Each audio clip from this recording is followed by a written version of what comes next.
Welcome to the next episode of Social Studies Show, episode 16 with Karin Kildow. We are back with episode 16, and Karin has spent her career focused on helping professional athletes and mission-based brands leverage their social platforms to change the world and impact the causes they care about. Over the last 10 years, she has created social strategies for brands including Beyond Meat, Uninterrupted, the Springhill Company, More Than a Vote, HBO's The Shop, NFL, and Red Bull. Additionally, she consults with DeAndre Hopkins, Lindsey Vonn, PK Subban, and more to help them drive impact, representation, and inclusion across their large networks. Karin is a proven leader in the digital sports industry, receiving numerous Webby and Shorty nominations, including Best Diversity and Inclusion Campaign, Best Social Activism Campaign, and Best Social Presence in Sports. So, the beauty of it is, we already had Karin on the Social Studies Show with an SIA inclusion panel with Virgil Abloh and Jason Brown. And one of the main things that I got from all the female commenters were they wanted to hear more from Karin. And so I was just like, we can do this. So she's back here today to talk to us about her job and what she does and kind of current events of what's going on in the world. So awesome. Karin, thank you for joining us. Thanks for having me. This is great. Wow, that was a mouthful that I just got out through there. You really killed it. That was great. Ran through it. So the first thing that really is on top of our mind and timely right now is thinking about the hypocrisy of criticism for female athletes in the Olympics. And we all just kind of watched the whole Simone Biles kind of like critique on her and her performance at the Olympics without really some of the people really understanding it. And you've dealt with so many high level athletes. I kind of wanted to get your take on it and kind of just some of the views that I saw, but what was the main kind of takeaway and just kind of like how you saw the difference of judging women athletes versus male athletes across the board in the Olympics this year?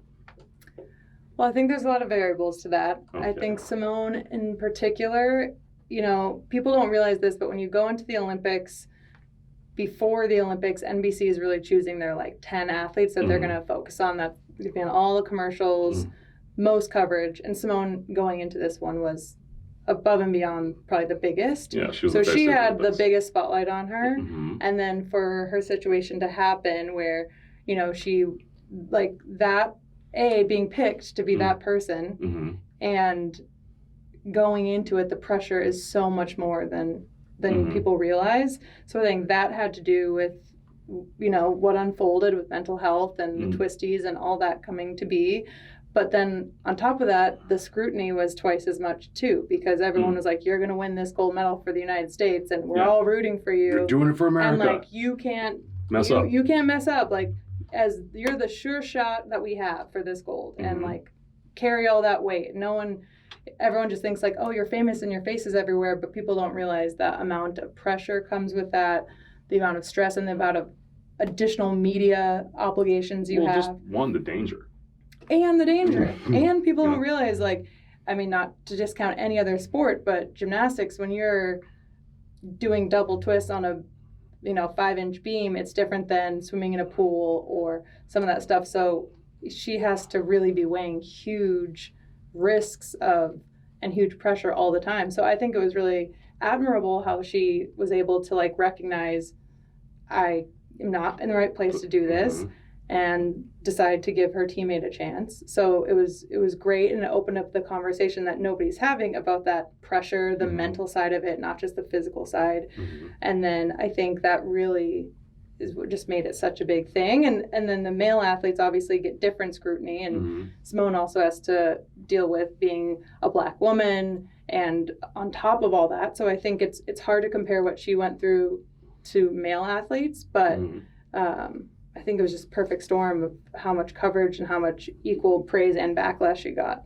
Well, that and also just being a sexual predator survivor. Oh my gosh, a whole other aspect of that, which and is it's crazy that she, like, this conversation is so big you almost forget, like, that only a few years ago she was dealing with this other mess. So one of the things that I noticed and it was really interesting to me as far as like that from the male standpoint is kind of case in point on the same parallel as like for surfing, they had John Florence and Kelly Slater, and John had just recently, like no disrespect to him, he just rebuilt his ACL, but still went to the Olympics. And although he went and like it looked like he performed pretty well, there was questions about his ability, right? And then the ability of whether he could have like maybe let Kelly Slater go and possibly have Kelly Slater win the gold. And so it was just interesting to me how much the media focused on Simone, but no one actually really talked about the John situation and the possibility of him having a great alternate. Whereas Simone actually had presence of mind to realize she didn't have this, talked to and texted her coach to make sure that her teammate, Michaela Skinner, didn't get on the plane and go back, and had her jump in, you know, because she thought of a team atmosphere and actually still trying to obviously bring home the gold for America, get her teammate in her place and lend her support that way. So I just thought that was an interesting dynamic of how that goes and played out, where no one was really talking about the surf thing. And again, less consequences, which, you know, surfing's still extremely dangerous. But, you know, like on the balance beam, spinning, twisting, flipping, if you get off, like you can literally break your neck. So I just thought that was interesting if you had a kind of commentary on that or why you think that might be. Yeah, I mean, I think it might have to do with maybe like this situation, but it seemed like John was going into it knowing his situation. Like he knew the state of his knee, whether people were saying it was good enough or not. He, like from what I heard, he was very confident that he was going to be able to do it. And that all is like almost another side of the mental health. Like you can be so laser focused that you're like almost ignoring all the realities of the situation and just be like, I'm a competitor, I'm going to win, I know I'm going to do this, and not even really take into consideration I'm representing my country, maybe I'm not in peak physical performance. Like, so I think he could have been a better teammate and say like, I'm not at my top, but maybe I should let somebody else go who could bring home the gold for our country. But I think it was like just a mentality of like, I know I can do this and I'm going to risk it. The interesting counterpoint to that is that he pulled out of the next two contests of the WSL though. Yeah. So that's where it's kind of like, okay, so where is it? And again, I'm just, you know, again, no disparity, great surfer, amazing person, think of that. But looking at the landscape of things, just the difference between how he got treated and how Simone got treated. So. Yeah. Well, yeah. And I think, I mean, surfing is obviously newer to the Olympics or new to the Olympics. So it, you know, the media coverage is a little bit different there. And I think people aren't as knowledgeable on like that dynamic. So yeah, especially because he pulled out of the other two, but it could also have been the pressure of you're going into the Olympics, you're representing our country. And he's like, I'm going to just put it all on the line to try to do that. Well, the interesting thing there is once in a lifetime chance where like Simone's kind of already been there, done that. So maybe she's passing the torch a little bit, but for him, it's just like his first time on that stage. So to view that, and like, if you don't really know that mental capacity of being the first time on that stage and just wanting to experience that, I can see his point of view there, you know, because like, I mean, how many Olympics has Simone done now? Yeah, I think it's 4. Maybe. It might be a lot. Maybe 3. It's like that. It's like But yeah, and that's why also all that experience where she's like, I know what's going to happen here, and then she had the presence of mind to understand I'm not going to do this. Where he might have, you know, could have just been an illusion, like I'm doing this is the once in a lifetime. And everything's new, like no one knows how it's going to go. And I'm not going to give it up to my, you know, somebody that I'm competing with and letting them steal my spot. Like I earned the spot. And he did. And I'm going to do it. And so I think I know like Lindsay, she would probably be in the camp of, I'm going to ski and do her best. And like at the end of her career, she was like, it's a world championships. It's my last time. I'm just going to throw it down and see what happens. And if I blow my knee out and crash, at least I tried. And that might be more of the John situation. Like, you know what, this is hanging on, but the doctor says I can do it, so I'm going to try. So that brings me to an interesting talk about what you're saying as far as the whole toughen up and toughen through space versus like, I need to find a safe space and I need to take time for myself. So for me and like that, just I'm curious about how you see that of kind of like just living vicariously through working through these different athletes versus like, you know, like I guess even in the past, even like, you know, like 5-10 years ago, the whole thing was like toughen up and just toughen through and everyone determination commercials and like endorsement deals and all that. And now we're switching to this whole mental health and focus on yourself and make everything right. So how do you discuss that now in that dynamic, those dualities? I mean, it's really interesting because you see like Naomi Osaka and Simone and Kevin Love and all these people, like mental health is a really important part of it. But it's weird coming from my background, like my dad was very like, you have to have ice in your veins, second place is first to lose. You just have to get a thicker skin. It was like very this like, you have to be so mentally tough. And Did that's you guys just grow up with no fear t-shirts? I mean, kind of. It was just, you didn't know. I didn't know that was like something that not everybody's parents tell them. No, I mean, it's kind of like the same thing with like my dad, kind of like just like determination of things, just because it was more of like setting goals and going for it and just hitting those marks. Because like, I came up in like, I wouldn't say a strict household. I mean, okay, it was a strict household. My dad was in the army, my mom's a school teacher, but they were very much like, you need to go get things done, you need to get this done, and you need to keep on moving and get the next mark and hit the next mark and hit the next mark. And like, there wasn't really like come home and fail kind of thing. Like you're going to college and like, you're going to like, it was just like, and it's a different space for me, because it was a lot of things where like growing up as a black kid in America, they just wanted to create a better chance for me. Yeah. Whereas like when you're going into the Olympics, is a whole different kind of dynamic. So maybe on my end, honestly, I think I had probably a little bit more playback, whereas if someone's being groomed to be ideally the best in the world at a sport, different things. So I mean, like, tell me about your childhood. Like, what was that like? Yeah, I mean, like my dad, he wasn't. No, he was pretty extreme, I guess. Like was Lindsay he like had a king soccer mom. Kind of. It was very much like just like mapped out. Like this is the path that you can have, and here's all the opportunities. He wasn't necessarily like as forceful. Like I think Lindsay really wanted to ski. I skied kind of just because they told me to.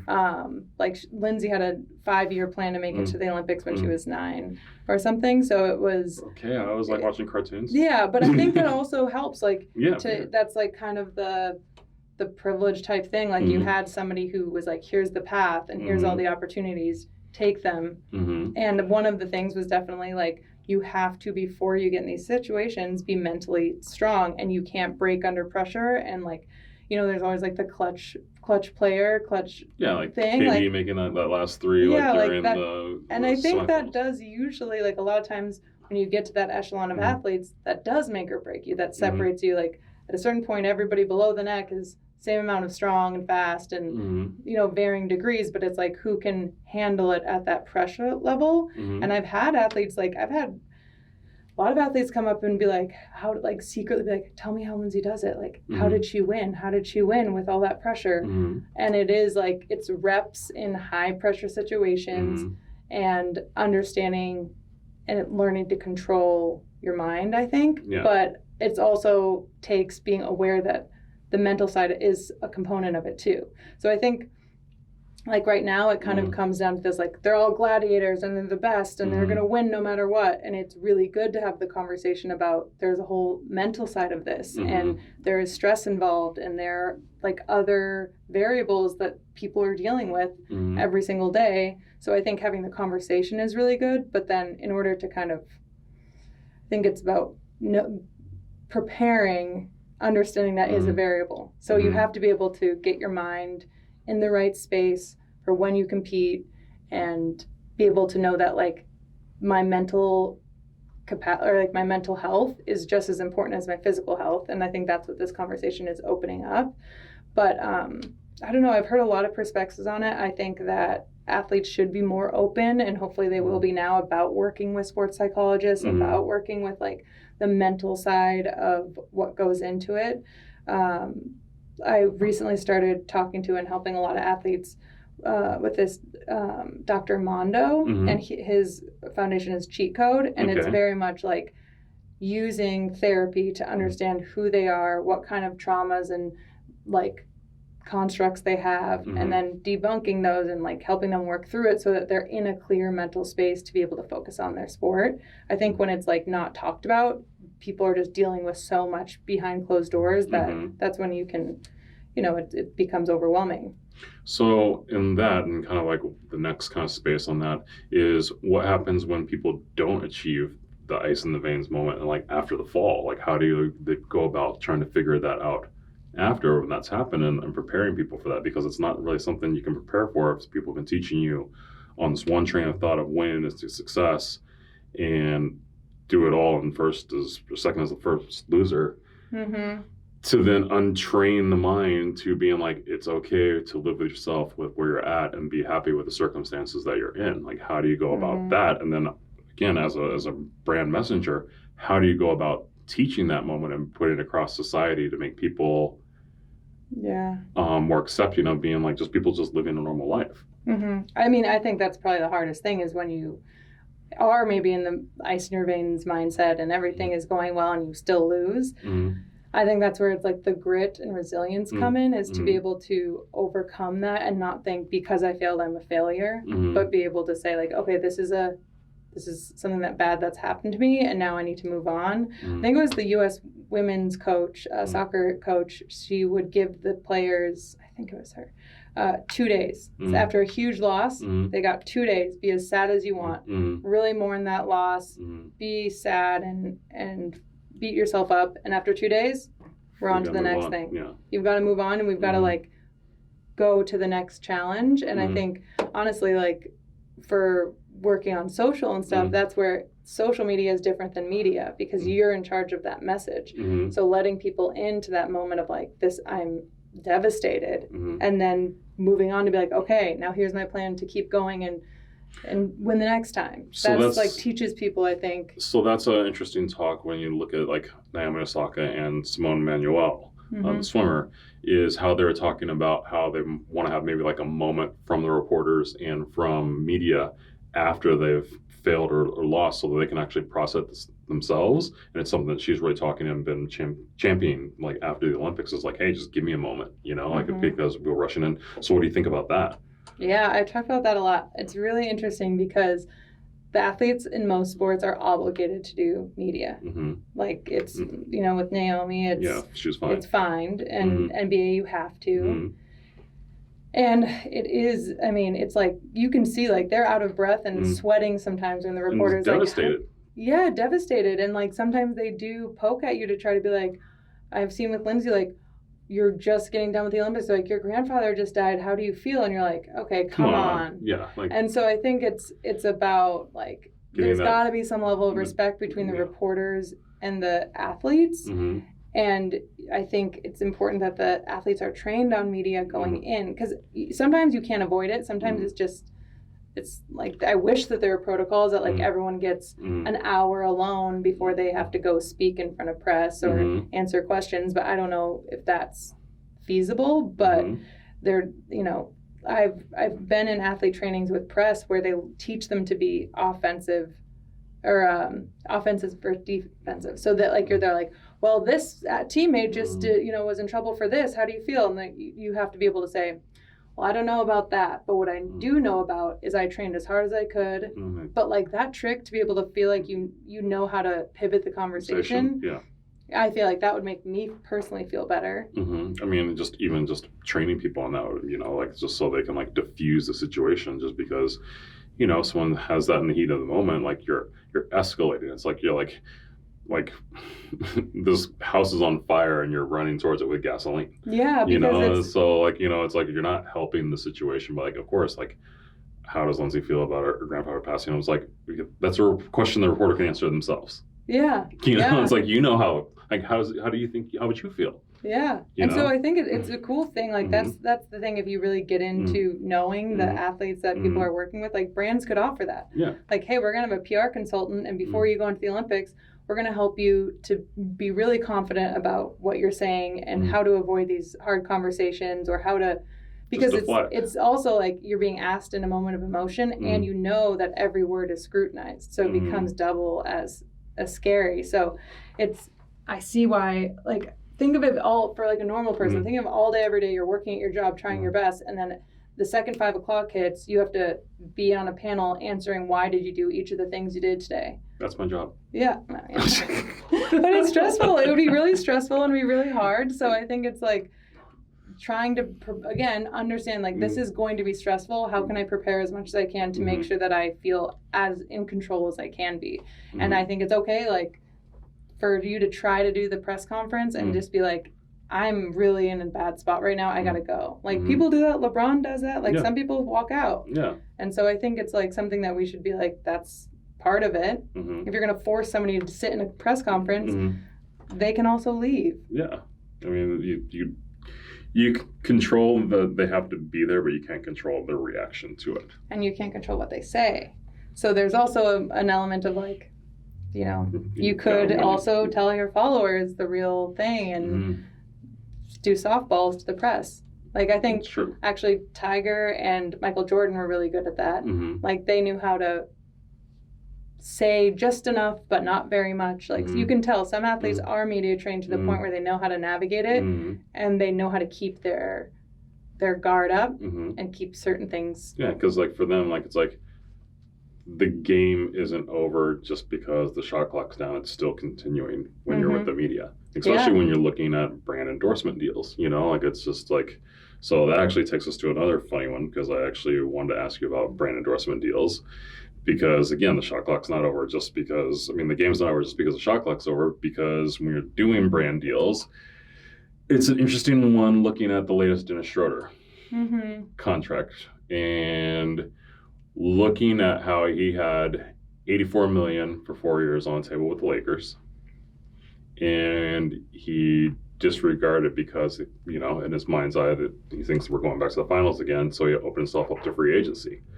So by not taking that deal, now he's in this place of the Celtics for 1 year for $5.9 million. So basically he lost $74 million. And looking at how he navigated that as far as like brand deals, right? There's a whole lot of looking at that. Now you're going to a different market. You just lost a ton of money, potentially. Like, I mean, you can make it back possibly there. So looking at that and looking at that kind of like, you know, basically like him losing that game after the shot clock's over, you as a brand marketer, how would you go about trying to help him regain capital and make money back in Boston? Yeah, well, I feel bad for him. That's a hard one, making up $74 million. But you're good at your job. That's why you're here. Yes. Well, I mean, like, you're gonna at least help make $1 million back. Yeah, knowing a little bit about Dennis, like he, you know, he has a solid social following. He's got almost 2 million followers on Instagram. Launched a YouTube. I don't know what his plans are for that, but he's got 500,000 subscribers, which is solid. So it seems like he has kind of like the tools and the platforms. He's just got to use them. So I feel like he's kind of got to pivot and say, okay, I might not be known as the best player. I'm not going to have the Lakers and that huge market to, you know, carry me. It's like he's got to become his own brand and control his own story with content, with storytelling. So it's like, everyone use kind of that moment, like sports kind of is the vehicle for conversation, and then how are you going to leverage that to build your own business and brand? I think that's kind of the way to think about it. So you could be good to keep Matumbo and be like, not in my house. Yeah, well, I mean, or like commercials like that for the whole time. Yeah, I mean, I love PJ Tucker. Like he wasn't necessarily the biggest all-star out there, but he owned like sneaker culture. And it was like he would be walking with vintage Air Force Ones and like playing in vintage shoes, and like he became a culture maker in sneaker culture. And people know him and mention his name more than a lot of other players who are better than him, because he has this, like, he's found a lane and he's owning it. And then how many more opportunities within StockX and his own sneaker line and XYZ can he pull, because he was able to say, like, I love this thing. I've told stories around it. He just was posting it. He was just talking about the different cool sneakers he wore, and that was kind of it. And then he's now grown into a brand and super recognizable for that. So if Dennis were to do something like that, I don't know exactly, like, it seems like he likes fashion and skateboarding and something like that, like, oh, here's this person who's going to cross over, and I'm going to use my audience from basketball to start to talk about this. And then you start to say, okay, now how is this a business? Like Rihanna just, first billionaire, and it wasn't because of music. It's like she was able to take her following and notoriety from music and apply it to a business, multiple businesses that are going to make her way more than her music kind of, so I think, it's a challenge, but I think that's the only route to go for him. So one of the things we were talking about is you were talking about how Shaq did this, and I really want to hear your perspective on that, because I thought that was a really interesting takeaway. Yeah, well, it's a little bit of a different, the more I thought about it, it might not be exactly the same thing, but someone told me that Shaq in LA I mean, he probably knew he was going to be there, and he was a very personable guy. So he used to go and bring like donuts to the fire station and like just be out and about talking to people, and made kind of a point to always be in the community, giving back like regularly. And I think that's a great space though, because that's how you become beloved in a community. Yeah, and so it was like, now no matter what team he goes to, he always has LA as his base where he's known and loved, and that's going to be something he leverages. So it's, I mean, that might not be always the case for everybody, but it is something to say, like, use your notoriety to become part of a community, and don't be afraid to go out and like touch the community. I think that's the whole thing with that, because I think when you see a lot of stuff with celebrities now and so on and so forth, like it seems like even though like he doesn't necessarily like, you know, is The Rock, right? Like even time when people go and like buy like his tequila, you know, they like you repost the people purchasing it, and they feel like they're part of the community because he's engaging with them. And so like it's like, I think when we're talking about the Dennis Schroeder, it doesn't necessarily follow the Shaq lane or the Rock lane, but finding his lane within that space and like being accessible. And I mean, again, that's a double-edged sword when you're at that kind of level, but I think being able to like give back a little bit to make yourself a little more human and just make yourself available and kind of present in the community, I think that definitely has an added value to being a brand and making yourself as an athlete a brand. Yeah, and with social, you can really listen to what people are saying. I think Will Smith does this like genius, is he just is using social to hear what his audience is saying, and then he reacts to it. Like I think the Fresh Prince reunion episode was based on a social post he did, where he just posted the house, and everyone freaked out, and he's like, wow, there's so much audience for this. Still, people, this is the number one thing they ask for, is a reunion. Takes that to Netflix, and they're like, well, if 10 million people like this and already are talking about it, like now this is a good test case to like, sure, let's greenlight it. And it finally made up with Old Aunt Viv. I know. So that's great. It's great. But you just kind of gotta like listen and be involved and like talk. I always say like the difference between social and every other type of media is that people can talk both ways. A billboard can't talk. You can't listen to what people think about it. But on social, you can post something and be like, wow, people love this. I didn't think that. Or like, people absolutely hate this, and this was really off the mark. So if you just have to use that as a tool versus be like, I hate, you know, obviously it's bullying and all hard stuff, but at least you do have that means, if you want to look at it in a positive way, that you can listen to what people say and then adapt. Yeah. So looking at that and looking at endorsement deals as far as that goes, we've had the whole change with the NCAA rules of now having college athletes for endorsements. So my question for you, and especially like looking at this space now, because it's opened up the whole landscape basically down to high school students and like how they go about endorsement deals and so forth. My question is how would you look about navigating that landscape now?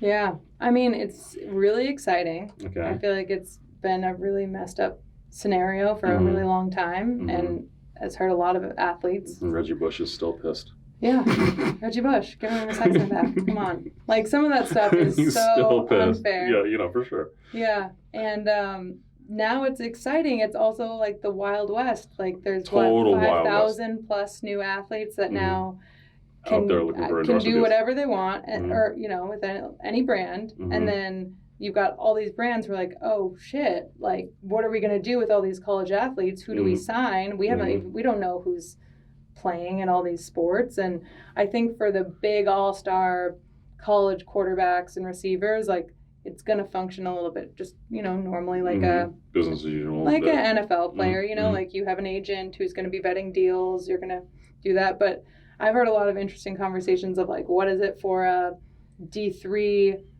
you know, catcher, like who, and what do they do? And I don't think there's a ton to do. I think that the best use case is look at influencers or social creators, because that's probably the same space. You're probably just going to be trading social posts for money or for how they've created a character for themselves. Because it's interesting to me is looking at some of these athletes, it's funny, like, I mean, I don't know if you're familiar with Alicia Newman. She's a Canadian pole vaulter, and she completely leverages her fashion and kind of like style and kind of thing like that because she didn't medal at the Olympics, or even like honestly, like if we really want to get to it, it's like we're looking at Sha'Carri going to it, where she's getting ready to sprint against the 3 Jamaican sprinters this weekend, right? Yeah. And let's just be honest, the Jamaicans are really fast. Yeah.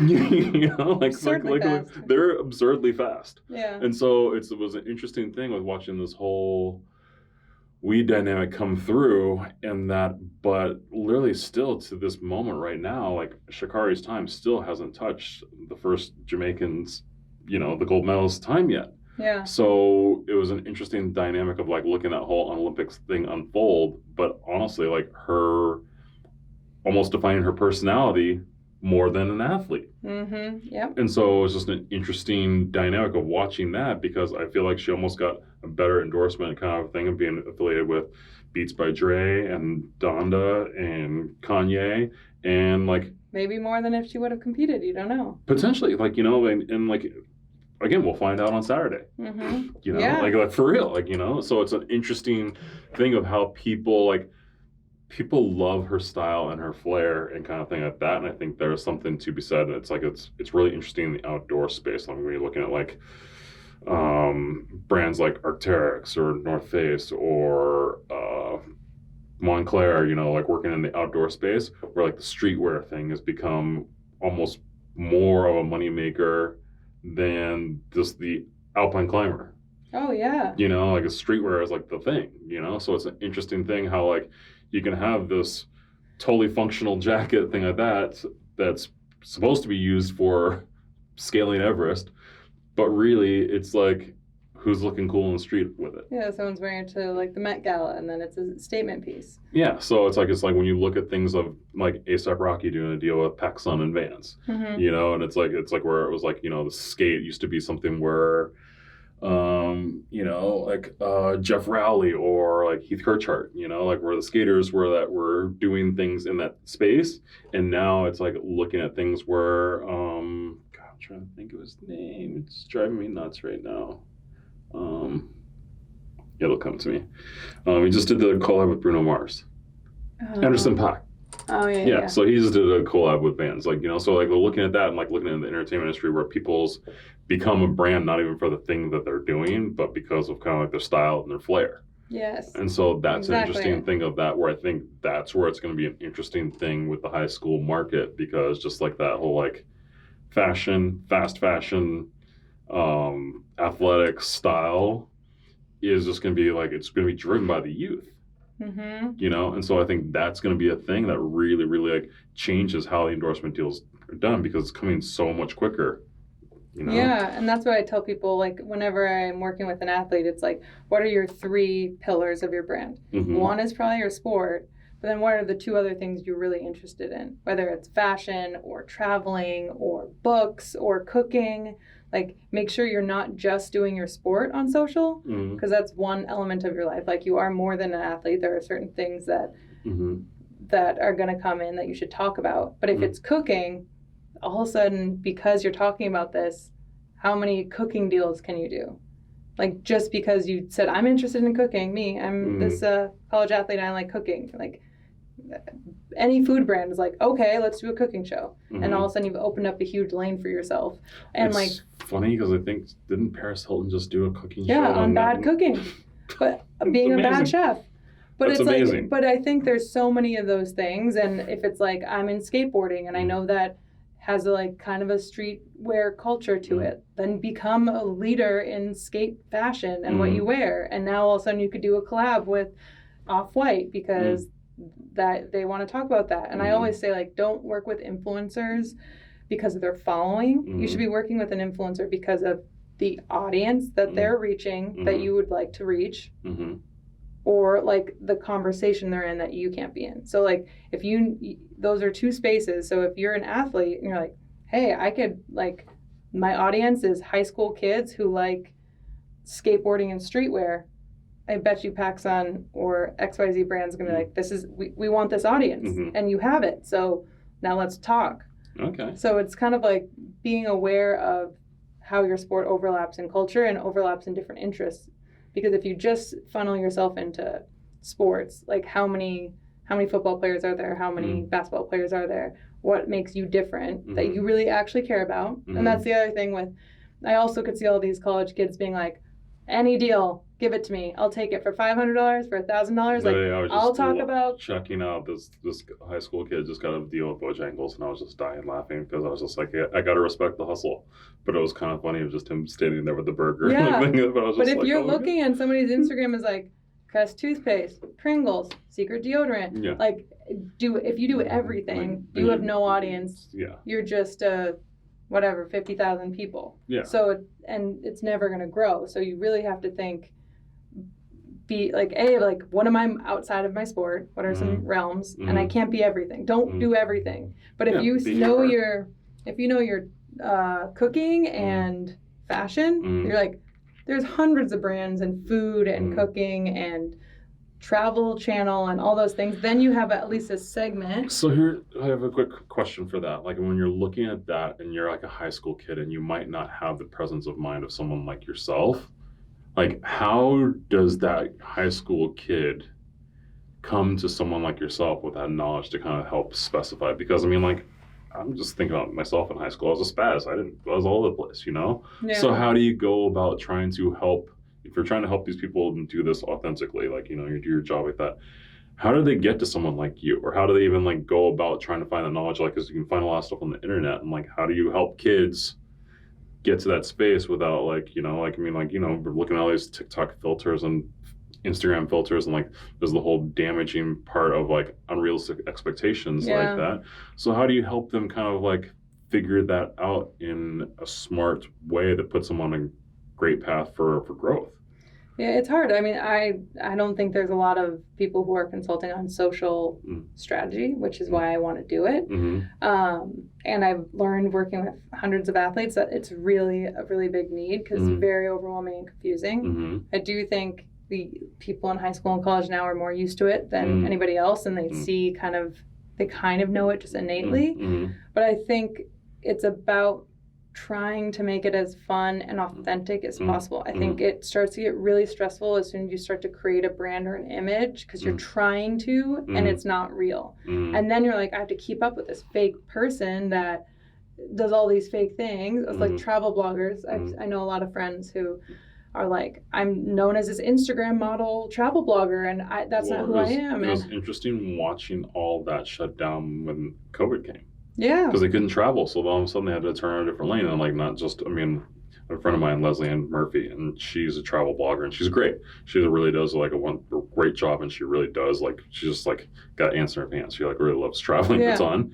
And literally like when COVID came, it essentially shut down her business. She had set aside all these different kind of trips, and she had to pivot. So it's an interesting thing of looking at it that way. So like, again, tell me about your friends who are trying to figure it out. Yeah, I mean, it becomes, if it's not authentic and it becomes this like veneer thing, then I think social becomes very stressful. And it would be very stressful for any high school student to try to build a brand that's not true. So all I tell athletes is like, what are the 3 things you care about? Like you actually like, and talk about those. And when you talk about them in a real way, then people care. Like people care about what book Obama is reading. Yeah. Because he actually, his playlists. Yeah, his playlist. Like if you are actually authentic about it and you're not trying so hard.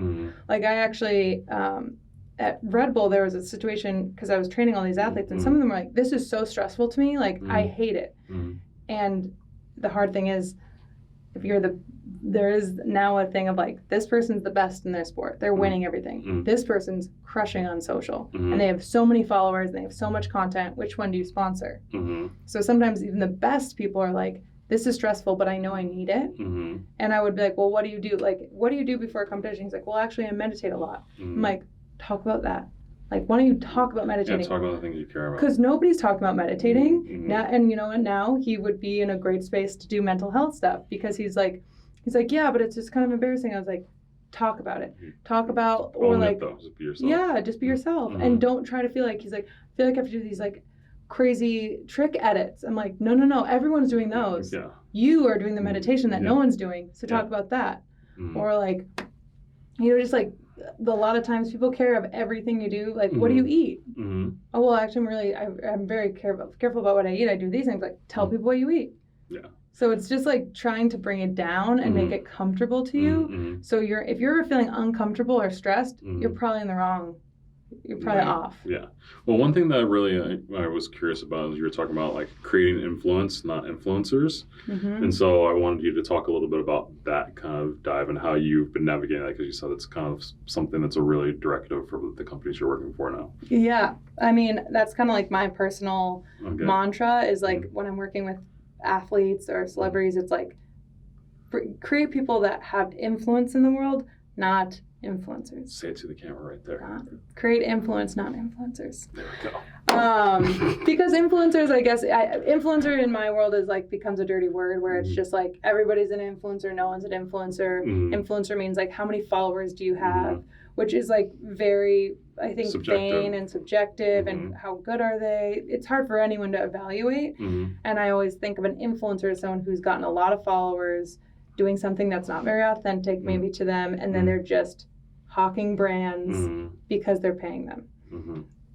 Creating influence is saying, this is who I am authentically. This is what I care about. This is the things I'm experiencing because of who I am. And here's how and I want to see this changed in the world. And now I'm going to use this platform to do it. And like with DeAndre Hopkins, that the biggest kind of, I think that was the point where I was like, wow, this really matters, is when he decided to change. He's like, when it was Black Lives Matter, all these things, he could have taken on anything. He's like, Clemson University is named after prolific slave owners. It's bothered me my whole life.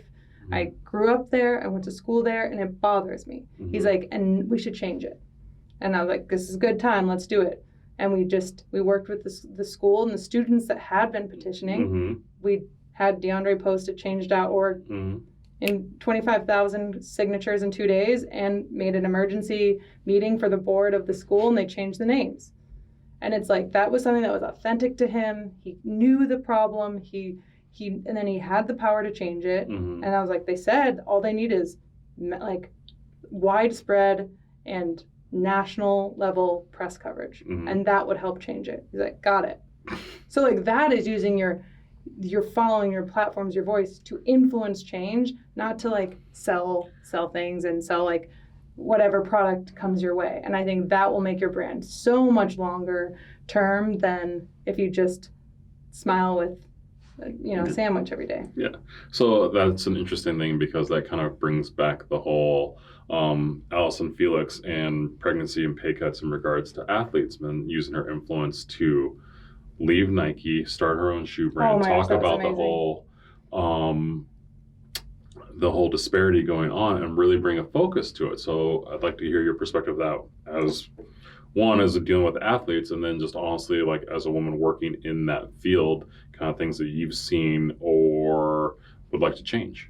Yeah, I mean, I think what she did was an amazing example of how things are moving, because all the old models are being all chipped away at. There is now no, like, you don't have to win, get on the cover of Sports Illustrated, and be on the Wheaties box. You can, but you also can say, I'm going to win. I'm going to build my brand and my conversation authentically, and then I'm going to make my own products.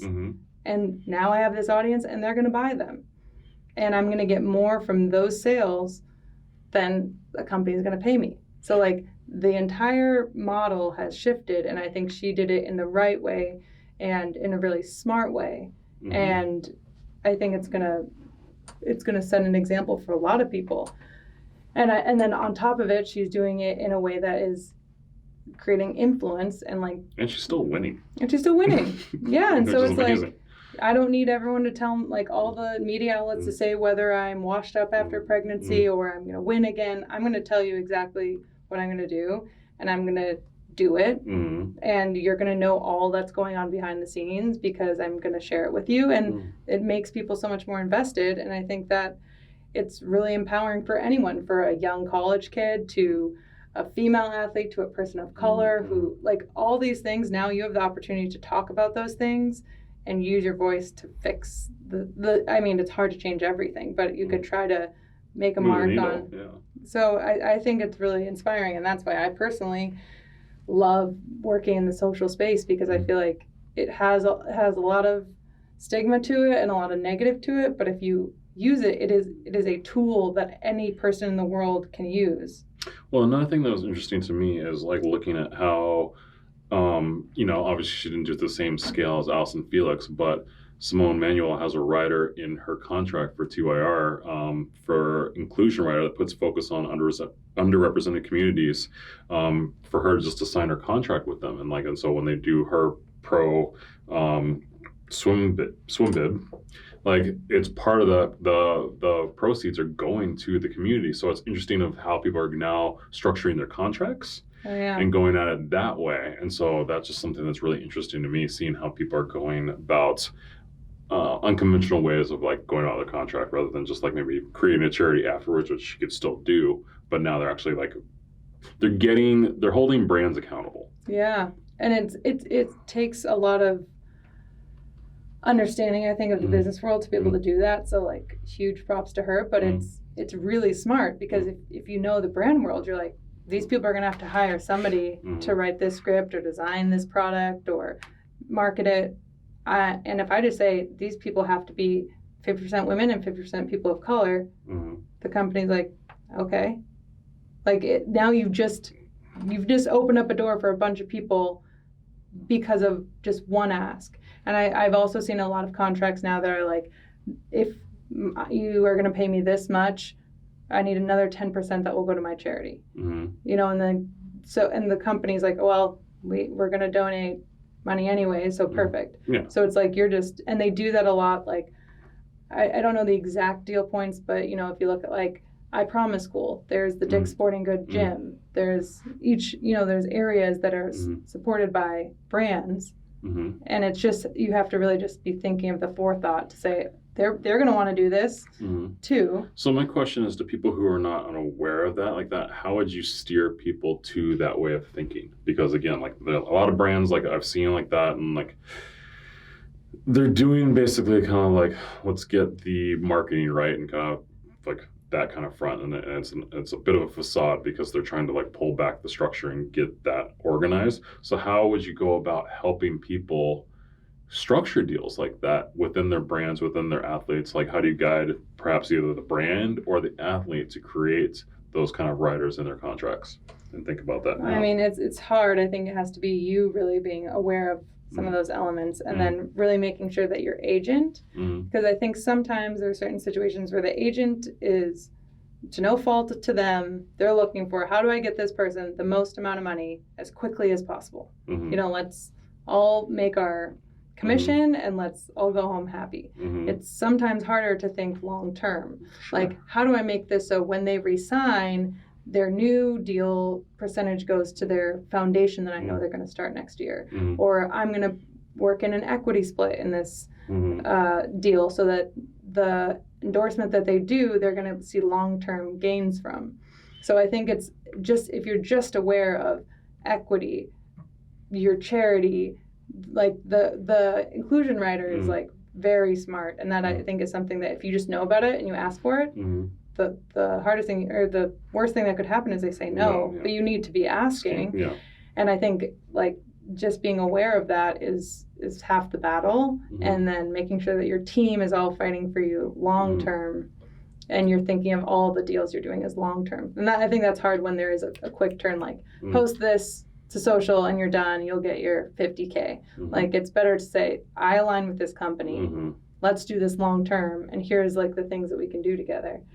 But and that changes the game. Like that's the stuff that makes you a superstar and makes you wealthy long term. Like actually just starting at Beyond Meat, there was I think the CEO of Beyond Meat, Ethan Brown, loved the Got Milk commercial, and he loved that like athletes and celebrities were bringing this health message to the world or United States. He's like, I want to do that. So when they first started, they were a little startup, and they had 10 athletes. I think there's like a rock climber, a surfer, and they all got equity. And now in 2019, Beyond Meat IPOs, and all those first 10 athletes made life-changing wealth off of that thing. But they're like, I believe in eating plant-based. And a lot of the deals in the beginning were, are equity. So it's like, I'm not going to have to say I have to post 3 times. It's like, I want this brand to grow because I know it's the future and I believe in it. And so you're going to do way more for it because you're part of it. You're trying to make it grow long term. So I think having equity in companies just has such a better taste in everyone's mouth because you're all going for the same goal. You're not like, But is it plant-based? What? Or is it plant-based? It is plant-based. I know, I'm just joking. I'm joking. Of course it is. I mean, it's like we were talking about plant-based. Come on, I'm making a joke. All right, come on. But it's good. I think that's like the way, and now I see it more and more. I see lots of equity deals, and I know some brands are going to be like scared, but that's the way it's going. Yeah, and if you don't, then they're going to make their own thing. For then sure. Then you're Alison Felix. I'm going to make my own. Then you got to try and company. collab with them, and then it's like it comes back to you that way. So it's just better off to start thinking about it now. Same thing as an equity deal. So when is the Karin online athlete-based coaching school available for small children? Coming to PBS this fall. Oh my God. Look at that. Well, I got one last question because I think we pretty much covered it all. But my question to you is, what advice would you give to your younger self now? If you're like entering this space of like your job and your brand and like how to go about and navigate this space and like have success, because again, to me, it's like you're always like, you're always so humble about the things that you've achieved in life. Like you're your boss. Like let's just get straight to it. Like you're amazing. Like you've done some amazing things in your lifetime. And like I just get so stoked. I'm so happy that you came here and talked to us. Aww. So for me, like how do you help create more Karins and less Karens? Wow. That should be my tagline. We're going to put that bumper sticker on your car right now. Karens. I think I didn't know it at the time, but like something I did just cause, I don't know, is I just like never thought of myself as I'm not a woman. It's not like I can't make it because of this. I just like always went at it hard. Like I just was like, try as hard as you can and raise your hand. Like my thing is always raise your hand. Like ask if you can be in the meeting. Ask if you, hey, are you guys hiring? Like just always ask and say yes to a lot of things because it always, I think, teaches you, and if you don't speak up, sometimes you get passed over. So it wasn't like, oh, I'm a girl and I'm working in sports and like I'll never get that job. It was like, yeah, I'm going to get that job. Like I'm going to keep working until I do it, and I'm going to ask, when can I get that job? What do I have to do to get it? And like if you're asking and raising your hand and pushing, I used to be like an intern, be like, can I sit in on these meetings? They're like, sure. And you just, then you're there and people are seeing you. So it's like always just kind of push yourself where you want to go, and don't think about why you can't, think about why you can. And a lot of times the answer is yes. So that's what I would do, and that's what I guess I would tell somebody else, is just go for it. And then there's the one thing that you also told me that I just want to remind you: always be nice. Always be nice. I mean, like you're the nicest person ever. Minnesota nice. It's real. Like you're the thing, but I just had to throw that in because like you catch more bees with honey. But I think that's kind of a weirdly controversial thing. No, you catch more flies with honey than with vinegar. So it's like, be nice. Because mine is like it's like you can get a stubborn donkey to walk if you put a carrot in front of it rather than kick it in the ass all the time. Yeah, exactly. So I always be nice. Yeah. And also I feel like I've seen in any industry, it gets very small very quickly. So you always want to have someone you've worked with 10 years ago be like, yeah, they're great. Tell it to the camera. Nice. Don't be mean. It will come back to you fast. I've seen it. Okay. Even if it takes 1 year or 5 years, it will come back to you. So be nice. Awesome. Thank you so much. Thanks, Dan. This is great. Awesome.